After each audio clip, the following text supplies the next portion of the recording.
మంతా తుఫాన్ సహాయక చర్యలు ఎన్డీఆర్ఎఫ్ బృందం చాలా కీలకంగా వ్యవహరించారు. అయితే ఈ తీరం దాటక ముందు నుంచి కూడా రాష్ట్ర ప్రభుత్వం పెద్ద ఎత్తున ప్రచారం చేసింది. ఎందుకంటే ఇది అత్యంత పెను విపత్తుగా కూడా రాష్ట్ర ప్రభుత్వం అభివర్ణించిన పరిస్థితి, తీవ్ర తుఫాన్గా తీరం దాటిన పరిస్థితి చూసాం. అయితే మనతో పాటు ఎన్డీఆర్ఎఫ్ సిబ్బంది ఉన్నారు. ఆయనతో ఈ టీంకి హెడ్గా ఉన్నటువంటి ఇన్స్పెక్టర్ గోపాలకృష్ణ గారు కూడా ఉన్నారు. సార్, మీరు ఇక్కడ ఎటువంటి సవాళ్ళను ఎదుర్కొన్నారు? ఈ సహాయక చర్యలు అంటే మీరు ఎన్నో తుఫాన్లు చూసుంటారు, ఇక్కడ ఉన్నటువంటి తుఫాన్ చాలా భిన్నంగా ఈసారి కనిపించిన పరిస్థితి. ఎటువంటి సవాళ్ళను ఎదుర్కొన్నారు గ్రౌండ్ లెవెల్లో మీరు?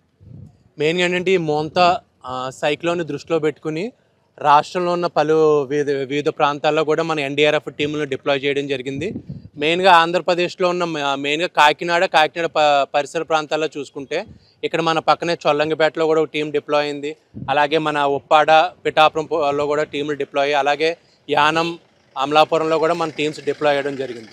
మెయిన్గా ఈ తుఫాన్లు ఏంటంటే ముందుగా ఉన్న ఎస్టిమేషన్ ప్రకారం ఏంటంటే కాకినాడ పరిసర ప్రాంతంలో తీరం దాటుతుందని చెప్పారు.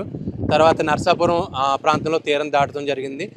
వేరు చోట్ల ఏంటంటే బలంగా గాలులు వగేరా వీచడం వల్ల కొన్ని చోట్ల చెట్లు అవి పడిపోవడం జరిగింది. ఆ చెట్లు అవి పడిపోవడం వల్ల ఏంటంటే రోడ్లు అది బ్లాకేజ్ అవడం, తర్వాత ఎలక్ట్రిసిటీ అనేది అంతరాయం కలగడం జరిగింది.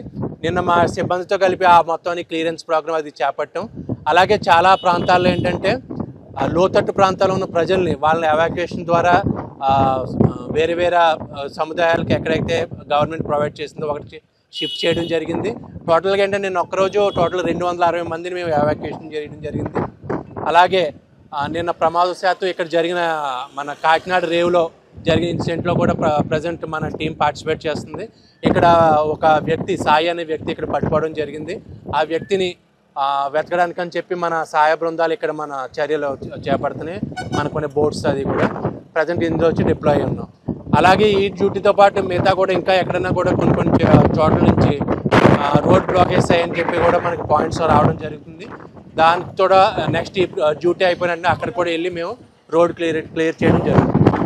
అంటే ప్రధానంగా చూసుకుంటే చాలా ప్రాంతాల్లో మీరు తిరుగుతూ ఉంటారు. ఓన్లీ ఎస్పెషల్లీ ఆంధ్రప్రదేశే కాదు, మిగతా ప్రాంతాల్లో ఏ ప్రాంతాలు మీ పరిధిలోకి వస్తాయి? ప్రధానంగా ఈ తుఫాన్ రెస్క్యూ టీంలో కానీ, ఫ్లడ్స్ రెస్క్యూ టీం సమయంలో కానీ మీకు ఎటువంటి సవాళ్ళు ఎక్కువగా ఎదురవుతూ ఉంటాయి? మెయిన్గా ఏంటంటే మా 10th బెటాలియన్ ఎన్డీఆర్ఎఫ్ మాది. దీని యొక్క హెడ్ క్వార్టర్ వచ్చి విజయవాడలో ఉంది. ఈ బెటాలియన్ అండర్లో వచ్చి మొత్తం 3 స్టేట్స్ వస్తాయి: ఆంధ్ర, తెలంగాణ, కర్ణాటక, ప్లస్ మన పాండిచేరి ప్రాంతంలో యానం పార్ట్ వచ్చి మా ఏఓఆర్లో వస్తుంది.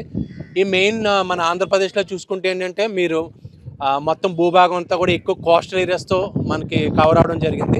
ఇక్కడ ఏంటంటే మిగతా రాష్ట్రాలతో పోల్చుకుంటే ఇక్కడ మనకి ఏంటంటే ఫ్లడ్స్ కానీ సైక్లోన్ కానీ వల్ల ఏంటంటే ఎక్కువ ఎఫెక్ట్ అయ్యే ఏరియా ఏమైనా ఉందంటే మనకి ఆంధ్రప్రదేశ్ ఎక్కువ ఎఫెక్ట్ అవుతుంది జరుగుతుంది.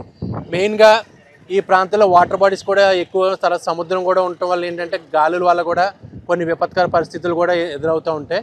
వాటిని అందరినీ కూడా అధిగమించి మేము ఎప్పుడు కూడా మన ప్రజల సురక్షిత ప్రాంతాల్లో చేర్పించడం తుఫాను ముందు, తర్వాత తుఫాను ద్వారా కూడా ఏమైనా ఇరుక్కుంటే వాళ్ళని వెళ్ళి కాపాడడం, తుఫాను తర్వాత కూడా వాళ్ళకి ఏంటి అంటే ఏమైనా వస్తువులైనా అవసరమైనా కూడా గవర్నమెంట్తో మేము మమేకమై వాళ్ళకి హెల్ప్ చేయడం కూడా జరుగుతుంది. మొత్తం సహాయ చర్యలు అనేది ఏమైనా తుఫాను వచ్చినప్పుడు ముందు, తుఫాను జరిగే ప్రాంతంలో, తుఫాను తర్వాత, ఇలా 3 భాగాల్లో కలిసి మేము దాని యొక్క చర్యలు చేయడం జరిగింది.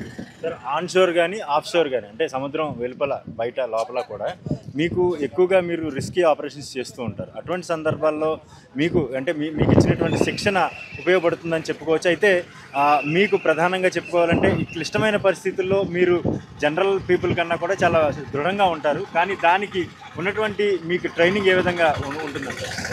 టోటల్గా ఏంటంటే మాకు ఫస్ట్ నుంచి స్విమ్మింగ్కి సంబంధించి శిక్షణ ఇస్తారు ఎన్డీఆర్ఎఫ్లో.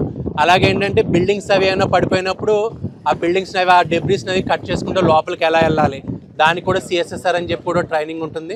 ఇలా కాకుండా ఎక్కడైనా కెమికల్ కానీ రేడియోలాజికల్ డిజాస్టర్స్ అవి జరిగినప్పుడు ఏ విధంగా మా ఎక్విప్మెంట్తో వాడి ఆ డిజాస్టర్ నుంచి ప్రజల్ని కాపాడాలి అని దాని గురించి కూడా మాకు శిక్షణ ఉంటుంది.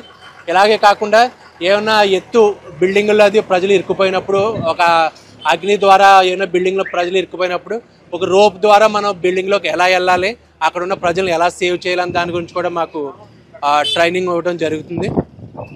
అయితే మనం చూసుకోవచ్చు, ప్రకృతి విపత్తులతో పాటు ఏదైనా ప్రమాదాలు సంభవించిన సమయంలో కూడా తమ టీం అంతా కూడా పూర్తిగా ఈ ఈ సహాయక చర్యల్లో పూర్తిగా నిమగ్నమై ఉంటామని చెప్తా ఉన్నారు. ప్రాణాలకు తెగించి ప్రజలను రక్షించడమే కాదు, ప్రభుత్వానికి బాసటగా నిలుస్తూ అక్కడ సహాయక చర్యలు పూర్తి స్థాయిలో నిర్వర్తిస్తామని ఎన్డీఆర్ఎఫ్ అధికారులు చెప్తా ఉన్నారు. హలో, తెలుగు రాజ్యం ఛానల్ చూస్తున్నారా? సామాజిక రాజకీయ జీవన చిత్రణే తెలుగు రాజ్యం. అతిశయోక్తులు అసత్యాలు ఉండవు. రాజకీయ కోణం కాదు, ప్రజా కోణమే కొలబద్ద. తెలుగు రాజ్యం వీక్షణ నీ ఉత్తమ అభిరుచికి నిదర్శనం.